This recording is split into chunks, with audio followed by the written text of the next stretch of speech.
Welcome to the Automotive Diagnostic Podcast. We're going to explore ways to sharpen our diagnostic skills, find learning resources, and hear from experts in the automotive field.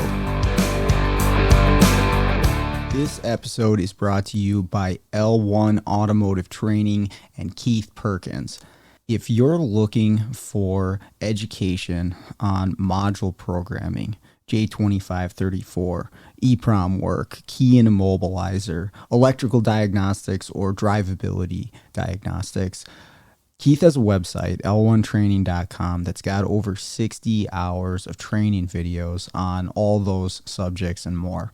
When I first started out doing mobile, I utilized Keith's videos on module programming in J2534 in order to get my head wrapped around what I would need for the tooling, the computers, the software setups, what kind of obstacles I would be up against when I'm out there programming modules on cars. And it was a huge benefit to me. And I continue to use the training videos that he has on his website. So I strongly recommend checking out l1training.com.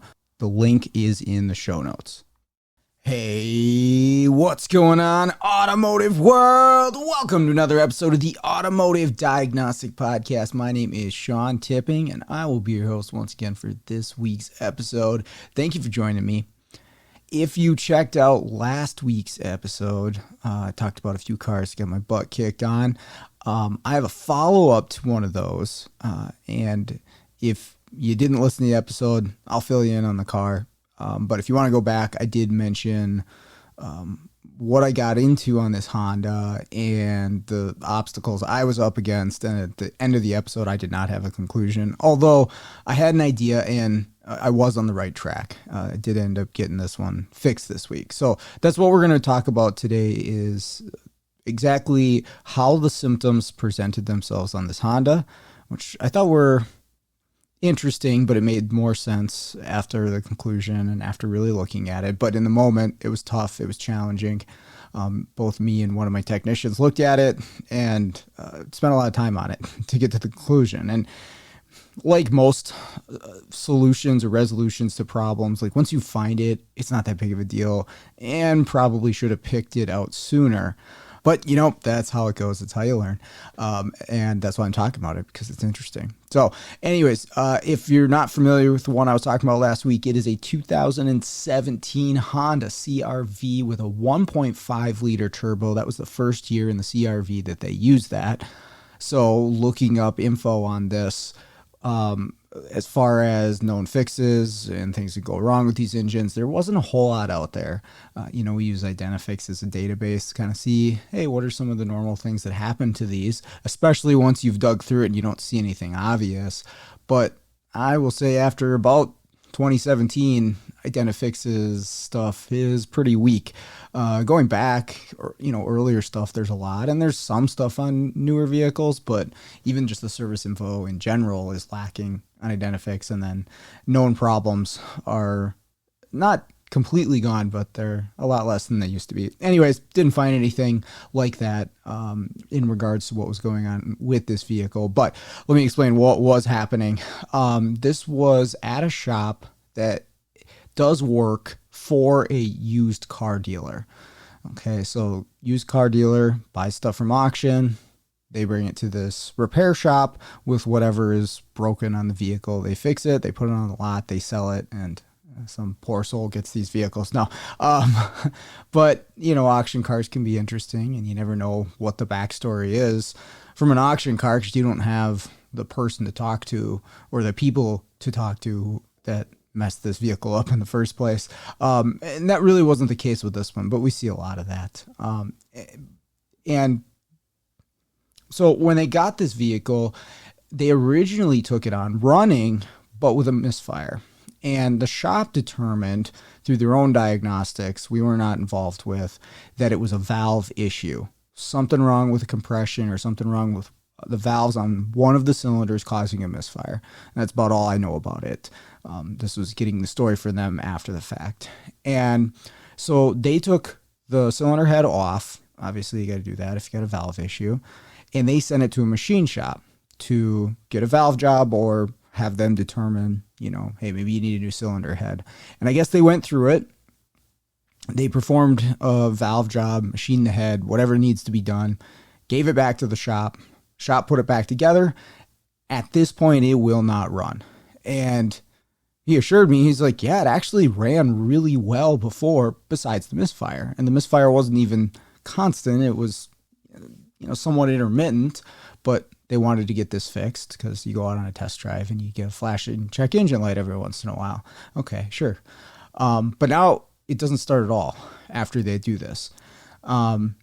We could get it to pop a couple times, and they could get it to kind of, I wouldn't even say it was a start and stall. You just hear it kind of pop on a few cylinders, and that would be about it. And otherwise, it was pretty much just a crank, no start. So this is when we get involved, and they'd been through it and tried to identify what was wrong. They couldn't. And my first thoughts out of the gate are timing.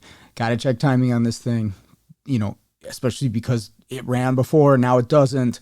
It's something that the shop did. Almost guaranteed it's something built in or something that wasn't done right in the repair procedure. And that was kind of what I was thinking along the way. And you don't want that to restrain your process and to not look at something that you normally would because you're like, oh, well, they didn't touch that. But you do want to keep in mind that, hey, they were just in here doing timing and now this thing won't start. So we go through the basics on this thing. There are no codes. I don't think this thing ever set a code.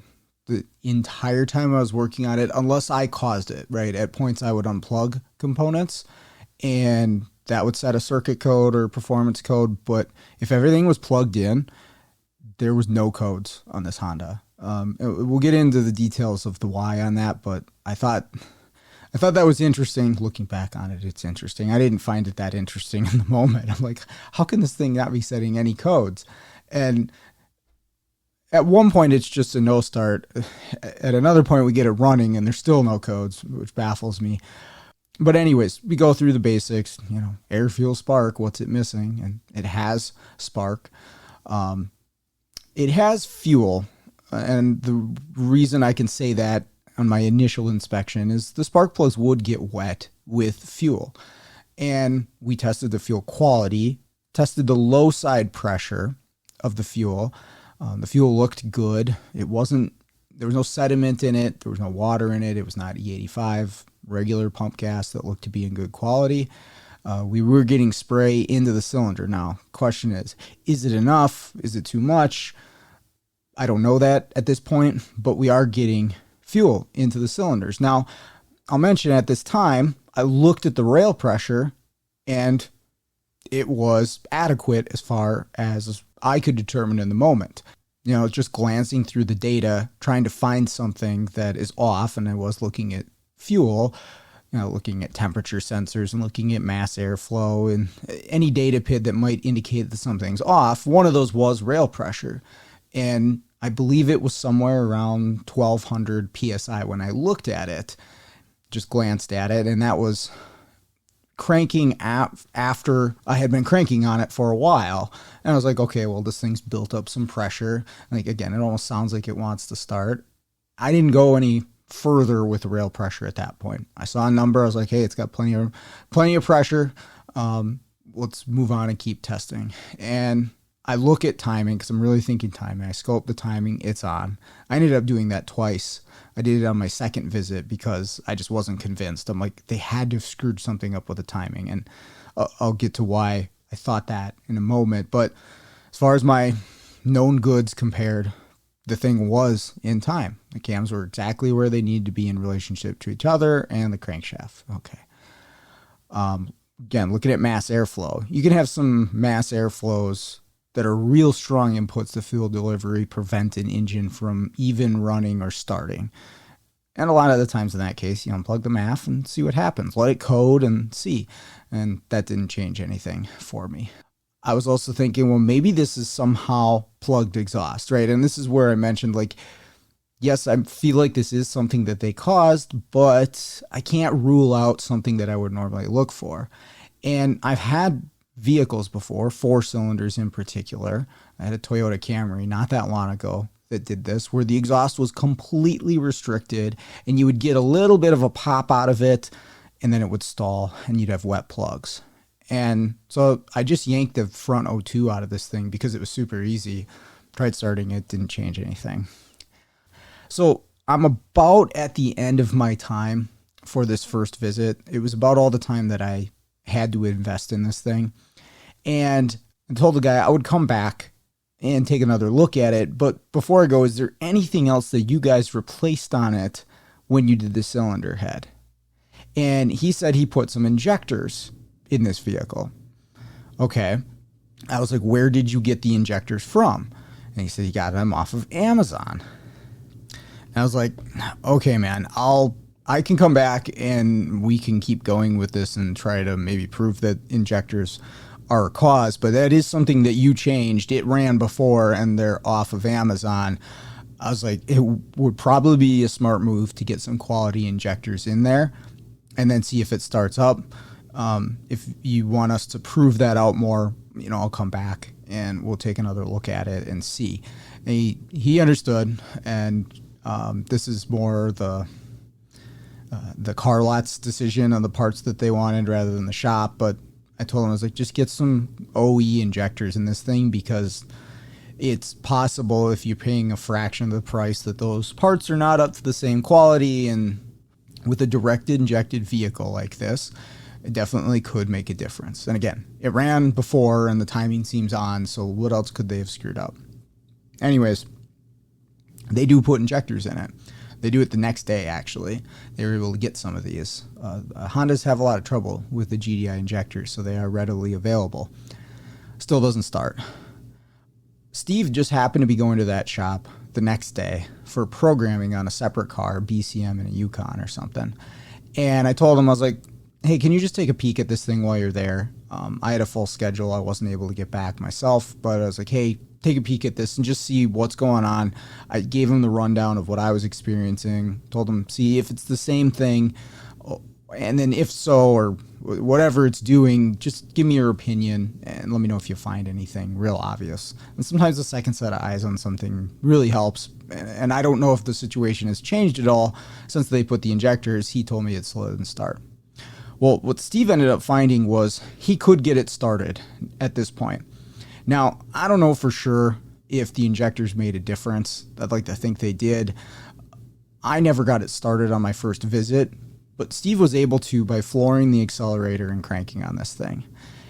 And he found once you got it running, which required putting the accelerator all the way down, that you could keep the thing running, but you had to feather the throttle above 2,000 RPM. If you let off of that throttle and the RPM fell below 2,000 RPM, there was no recovering it. You couldn't get it back. It would stall. Crank it, it would start up. And the warmer it got, the easier it got to start. In fact, it would actually start up, idle for a brief period of time, and then stall out again. And again, if you work the throttle, you could keep this thing running as long as you want. And he went through, and he wasn't able to see anything that was really obvious. He also noted that, hey, there are still no codes in this thing at all. It's stalling. It's running like garbage if you let out the throttle. 0 codes, which, again, is wild, but that's what this was. Okay, so he didn't have a ton of time to spend on it. He was there to program something else. But we made some progress. At least it's running now. And I feel like, I can assess more things, more sensors, more data on a running engine as opposed to one that won't start, right? Like, there's some vehicles where timing PIDs are useless until you can start the engine, for instance. And I feel like I can assess more with a running engine than not. But I'm going to go back the next day and take another crack at this thing. And this is where I went back over a few of my steps. I said I double-checked timing. I wanted to make sure that that was on. I'm looking at the mass airflow. I'm looking for big vacuum leaks. I smoked the intake. The shop had smoked the intake. Didn't find anything. I pulled the hose off of the throttle and ran it in speed density mode to eliminate mass airflow. I was looking at the O2 sensors, and the O2 sensors were hard to follow. because of the up and down throttle that was required to keep it running, I really wasn't able to make any sense out of what the O2 sensors were reading. It looked like the downstream was lean, but I wasn't 100%, and it never got into closed loop. So I wasn't able to utilize fuel trims the way that I normally would. But again and again, same thing. Can run it, runs high RPM. You let off that throttle and it will die. Go through a bunch of data PIDs. Again, I checked the low side fuel pressure. I even checked the quality again because I'm like, what is the deal? Just double checking to make sure that I didn't overlook something on this. I don't seem to be able to find anything. I'm poring over the data PIDs, and I do notice something on my second visit. And it was about at the end of my hour that I had to spend on this vehicle. But I noticed, looking at the high side fuel pressure, that it did not match the desired fuel pressure. Now, I will say that the names are a little confusing when you look at the data PIDs. So there is a data PID in the scan tool in these Hondas, and this is used in other Hondas as well, that says fuel pressure direct injection system. Okay, that's your desired high side fuel pressure. Fuel pressure direct injection system. That is desired. And that's not abundantly clear in the scan tool, but that is what it is. There's also fuel pressure converted from PF sensor. Okay, that is your high side rail pressure sensor. That's the actual. Okay, so pressure converted from PF sensor is actual, and fuel pressure direct injection system is the desired. And I don't think I fully grasped that the first time that I was looking at it the first day. And to be honest, I'm not even sure which number I was looking at that first day. But that's what it is. There is a desired and there's an actual. They're just not named that in the scan tool. I think you can see a actual rail pressure in global, but it doesn't show you a desired. I don't believe so. But this is on the enhanced factory side of the scan tool. I am happy to have Automotive Seminars as a sponsor for the show. Now, if you're not familiar, Automotive Seminars is a diagnostic technician training company. They've got a website that there'll be a link to in the show notes. And what they offer is top-notch training to technicians like us in the field. I've been taking their training courses for years and have got a ton of benefit out of it. They've got top-notch instructors, John Thornton, Scott Shotton, Scott Manna, and every other month they've got a 2-night course that you can sign up for. Join in, ask questions, and afterwards, you've paid for the course, you can access a recorded version whenever you want. You can rewatch the class 2 years later in case you wanted some details on it. And that is a fantastic feature. So make sure to check out the website to see what courses they have available and what's coming up in the future. Anyways, once I figured that out and I looked at the pressures, they did not match. When I was at a low RPM, idling for a brief period of time or just before this thing would stall, the desired pressure would be around 600 and some change. The actual pressure was closer to 1200 to 1400 psi. So indicating that that rail pressure was way higher than what we would want. Now, if I would rev this engine up, you would see the desired fuel pressure come up to 1300, 1400, and the rail pressure remained just about the same. And I had actually thought that the numbers, like the data PIDs, were inversed, that I thought the converted from PF sensor was desired for a little bit and the direct injection system was the actual. But the more I looked at it, I'm like, well, that can't be. It's the other way around. The PF sensor is my sensor. That is what it is reading. And I could tell there was a difference there. And it, again, seemed like it was too high in the rail and also not really changing a whole lot. It would move, but it really wouldn't come down much below this 1400 PSI in the rail. And that's where I ended it. And that's actually about where I ended the podcast episode last week. and that was Friday afternoon. I went back to it Monday, and I went back with a plan. I wanted to look at how this fuel pump works. Oh, I think I mentioned that on Friday I had unplugged the high pressure fuel pump, right? There's a two wire solenoid that regulates the fuel for the high pressure pump, which regulates the pressure, right? You've got a camshaft lobe that's driving this mechanical pump, but you have an electric solenoid that regulates how much fuel it can push back in to the low side, right? Or how much fuel it holds in that high pressure pump in order to raise rail pressure. That's all controlled by this solenoid. Now, some vehicles, high pressure systems, GDI systems, if you unplug it, it defaults to high pressure. GM36 is a example of that. I know on a GM36, if I unplug that high pressure pump, it will scream mechanically. You can hear it, and it will go to max pressure in that rail. But there are other systems, you call them maybe normally open, right? A GM36B normally closed, right? It's going to let fuel in still, but when it goes, it's just like a little motor really. When it goes to squeeze the compression stroke, if you will, I realize the fuel isn't squeezing, but when it goes to build pressure, that out valve is closed. And if you unplug that solenoid, it's going to be closed that entire stroke upwards. So you'll build the max amount of pressure. The computer is designed to look at the crankshaft and it open that valve or activate that valve at a specific time in order to regulate pressure. So you kind of think about like engine speed regulating the pressure. It's definitely not that. Now you can build more pressure at a higher engine speed, but it's really all about that solenoid as far as how much pressure that high pressure pump is going to be able to build, and it has to be regulated. Now, this also has a lot to do with camshaft timing. If you ever see camshaft timing codes and high pressure fuel codes, like too high, too low, you can pretty much ignore the high pressure codes until you fix the cam timing, because if the cam timing's off, it's not going to push that pump up at the correct time. The solenoid's not going to be pulsed at the correct time, and you're not going to get the correct amount of high pressure fuel, too low or too high. And seen this in like GM Ecotechs, very common to see that.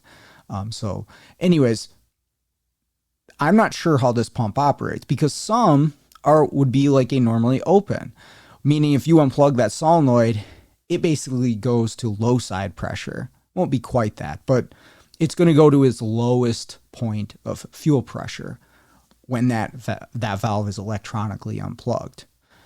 Ford Fusion does that. That was a 1.5, I believe. I know that, just had that recently. If you unplug that, it goes to the lowest pressure. So depending on what you're working on, it will change what happens when you unplug that high pressure pump. And it's good to know, if you're working on a vehicle a lot, what's going to happen if that solenoid stops working or is electronically unplugged.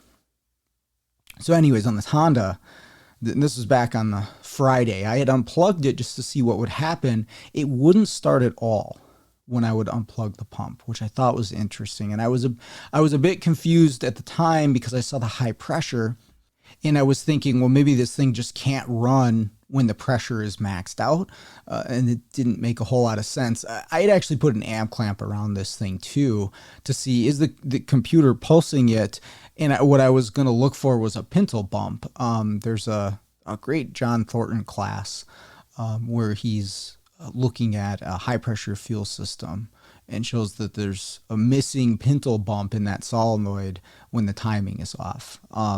So I was looking at that to see if there's anything I could see, and I did see some amperage spikes in this thing, and I did see some pintle bumps. Now, what was interesting was the timing of the amperage pulses and when this computer was pulsing the solenoid and when it wasn't.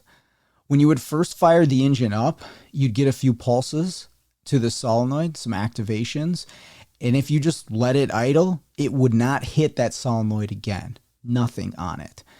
You'd rev it up, and you'd actually get some spikes on this thing.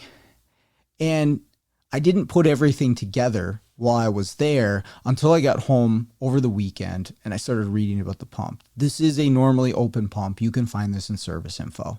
I could have found it one of the times I was there, but I didn't in the field. Sometimes I'd rather go do it at home and read up on it. But if you think about it, if it's normally open valve, right, so it can let fuel in, but it's required, there's an electronic signal from the computer required to activate that solenoid. In order for the high pressure pump to actually build pressure in the rail, that solenoid has to be activated and the valve has to be closed. Okay, so if you think about it, if it wants to raise pressure, it's going to activate the valve. If it wants pressure to come down to its lowest point, it's going to do nothing with the valve.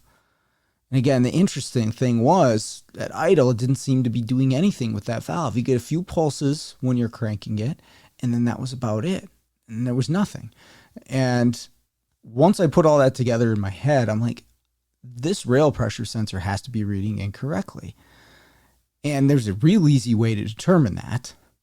But if that's the case, and the pressure is not what it says it is, but the computer sees that pressure, right? It's reading the rail pressure, same as me, 1400 PSI. Okay, that's too high. I'm going to just not activate the pump. Let's get that pressure down to my desired of 600, which was staring me in the face while I was looking at this thing. But if that's not the actual pressure, right? Our pressure is already as low as it can go, and we're not pulsing the pump to build the pressure. We are running on really low pressure compared to what that GDI engine needs. And if we stab the throttle, and note, I'm doing this in park or neutral, so there's no load on the engine, but if we stab the throttle, there actually is a spike in pressure that we want, and it does activate that pump. Like, oh, okay, 1200, 1400 is not enough. We're actually going to raise it up a little bit more. It activates that solenoid. We get some pressure out of that thing, and we can keep this thing running above 2000 RPM by working the throttle, because now it's actually raising the pressure. Now, what the pressure is in there, it's not 1200, 1400. I don't know what it actually is, but it's enough to keep the engine running at least. But at an idle, it's not the case. So I'm thinking this rail pressure sensor is reading way higher than what it actually is. And again, there's an easy way to do this. You can crack the line, bleed the pressure out, or I was already at home over the weekend. I was like, I'm just going to go key this thing up and not crank it and see what the rail pressure sensor reads. And I did that on Monday, and it read 1300 PSI. As soon as I keyed it up, I'm like, okay, well, there you go. I did check the circuit just to make sure that the circuit was okay, and it was. I told them to get a rail pressure sensor. Now, it took a couple days to get the rail pressure sensor, but they got it, and that fixed the vehicle. It actually fired up. Now, the couple of interesting things about this, looking back on it, was, number one, some vehicles can run on low side pressure in a GDI system and be just fine. Again, I go back to a GM 3.6. And the reason I know this is when engine work gets done, techs will often leave that little roller out between the high pressure pump and the cam. So there's no motion transfer to the high pressure pump. And all you have is low side pressure essentially running that engine. They'll idle, they won't accelerate well, and there will be codes about fuel pressure being off, but they'll run. This Honda, not so much. Again, you could keep it running by stabbing the throttle, but it wouldn't idle. The other thing that baffles me even more, because I get there's differences between engines, and we got to remember that as technicians. So like, a single problem can present itself differently on different engines and different vehicles. I had a Honda that wouldn't run off of E85 in a 75-degree shop. That one blew me away, because I wouldn't have thought that, you think it would start and run lean. And this was a much older CRV actually. And I've seen lots of engines with E85 that were not flex fuel. This one was not a flex fuel. And they'd run lean. This one would not run at all. But anyways, that's a different story. The other thing I found really weird about this is that it didn't code. Right? You would think if desired fuel pressure is 600 and some change, and actual, according to what it's reading, based off of this pressure sensor, is 1400, there'd be a code saying, hey, fuel pressure's too high. Or you would think maybe when you first key it up in the morning and the computer sees there's already 1400 PSI in there, maybe there's a rationality code. I don't know. That one I could believe that there isn't. But I actually had to go looking in service info. I'm like, do they even have a code for too high of pressure? I'm sure there's one for low pressure. And there is. There's a P088 that can set for this vehicle. Looked it right up in service info. It says fuel rail pressure too high. And it gives you a nice little chart. And there's a P0087 that's too low. And the chart shows the area. Now, there are no numbers given in the chart. But really what it says is that there is a desired, and then there's an actual, and there's a little bit of wiggle room there. It's not always going to be a perfect one-for-one match, and the computer's okay with that. But if it goes outside of the tolerated area, that's when it's either going to code for too high or too low. That's really what the chart's telling you. There's no numbers on it. But if you scroll down a little bit more in the code for the P088, too high a fuel pressure, which I thought this should have had, it gives you a little bit more insight into why this didn't code, at least from what I can tell. There's a malfunction threshold, right? So it's saying either of these conditions are met in order to set this code in the PCM. It's saying the actual fuel pressure is 1100 PSI. I'm not reading the exact numbers. I'm just going to round up here, but real close. 1100 PSI or more for 4 seconds when the target fuel pressure is 362 PSI. Okay. Now I mentioned when I was running this thing, as far as when I was looking at it, 600 was the target for this thing. I don't recall seeing a 362 for the PSI. Maybe it did happen. If it did, it didn't code, or if it wasn't for 4 seconds is my guess on this. There are more thresholds here. The actual fuel pressure is 2,900 or more for at least 4 seconds when the target fuel pressure is 2,100. Or the actual fuel pressure is 3,300 or more. And it doesn't give the time frame. It's just if it hits that range, it's just going to flag this code. So did I meet those thresholds at any point? I mentioned I had 12 to 1,400. It did move a little bit. And my desired went from 600 up to somewhere in the neighborhood of 1,500 when I was working the throttle. So was I skewed? I definitely was. That was the problem. But not enough to flag this code. That's what I'm guessing. I don't know why else it wouldn't have set and gave me a little bit of direction. But like a friend I was talking to mentioned, well, if the code is set, they probably would have fixed it, meaning the shop. I'm like, yeah, that's probably true. If this had been an easy one, I probably wouldn't have been involved. But it does get me thinking, like, some of the strategy that goes into these control modules is really interesting. And we got to think about that as technicians because they're not all the same. They're not all going to react the way that we would expect them to. There's all kinds of caveats like this. And this is when you got to fall back on, okay, there's no code pointing me in the right direction. How can I use the things that I know about the engine to go through these and see what doesn't look right? And you know, I'm also trained, on the other hand, to look through scan data and say, well, that doesn't look right. Well, there's no code. It's probably some scan tool thing or normal on this vehicle or whatever. But in this case, that was the thing. And I needed to pay attention to that fuel. Now, did the injectors help anything? Again, I think so. I wouldn't put Amazon injectors. You get what you pay for. But we did get it running. The high pressure fuel sensor from Honda fixed it, fired right up. I mean, I guess I don't know how it ran once it got fired up. They put a cylinder head on it, but it fixed the issue that we were dealing with. So I thought that was kind of interesting, and I wanted to share it with everybody. I'm going to be at ASTA next week, starting on Thursday. I've got a 2-part class on Thursday. It's going all day. Starting right away, 8 a.m. in the morning, going through the whole day, parasitic draws and control module diagnosis, how to condemn a control module. How do we say for sure that this thing is bad? I'm really excited to teach these classes. It's going to be a lot of fun. So I would imagine if you're going, you're probably already signed up. But if you're going to be there, even if you're not taking my class, give me a shout, hit me up. I will bring some podcast t-shirts.